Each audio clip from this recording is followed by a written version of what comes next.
Hey, Coach Jan here with another strategic concept for push hands and really for any grappling, but we're looking at this from the Taiji push hands perspective here.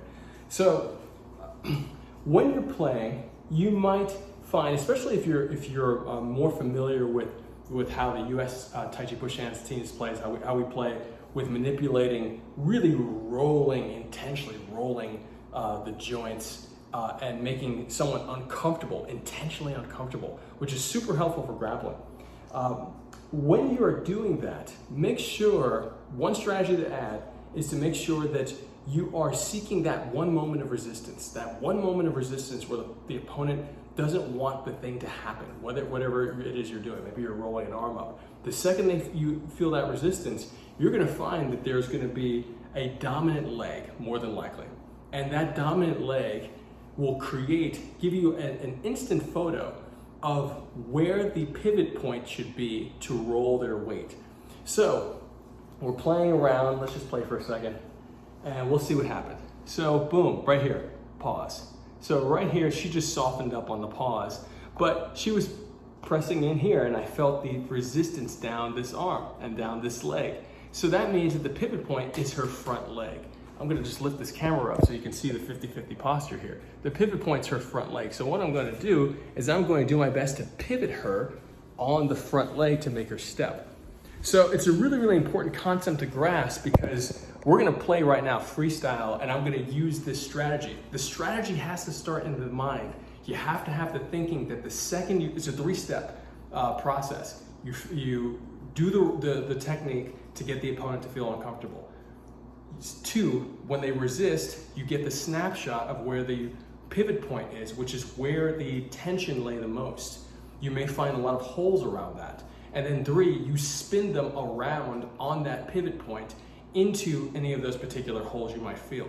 So those holes may be around, they may be on the bottom, they may be on the top, you may want to lean someone over. It gets really dynamic, but this is just a general concept. So we're gonna play freestyle and I'm gonna implement that strategy. And she can do the best to do that as well. Boom. Okay, let me actually widen this so you guys can see a little more. Here we go. And now you can see a little bit more. Let's stay right here. And let's go. Okay. We're doing a fixed step.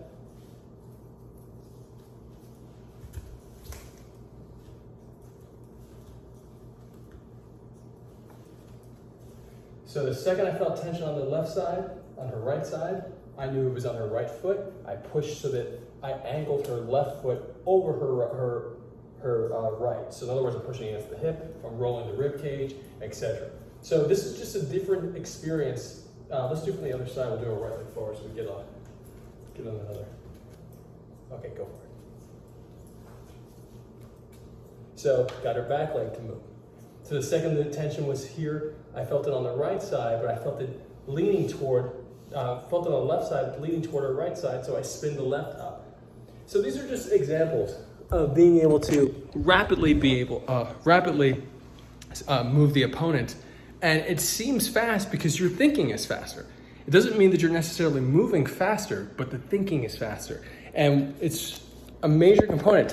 Thinking has to be a major component of your Tai Chi push hands game if you are serious about taking your Tai Chi into other martial arts, because other martial arts styles might be way more strategic and have less sensitivity drills in their ecosystem. So Tai Chi push hands has an immense amount of sensitivity drills.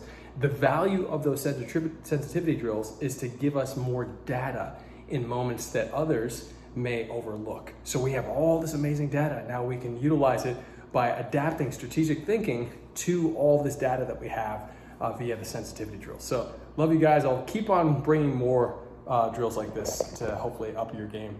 And if you ever have thoughts, questions, ideas, you know where to place them right in the comments. Love you.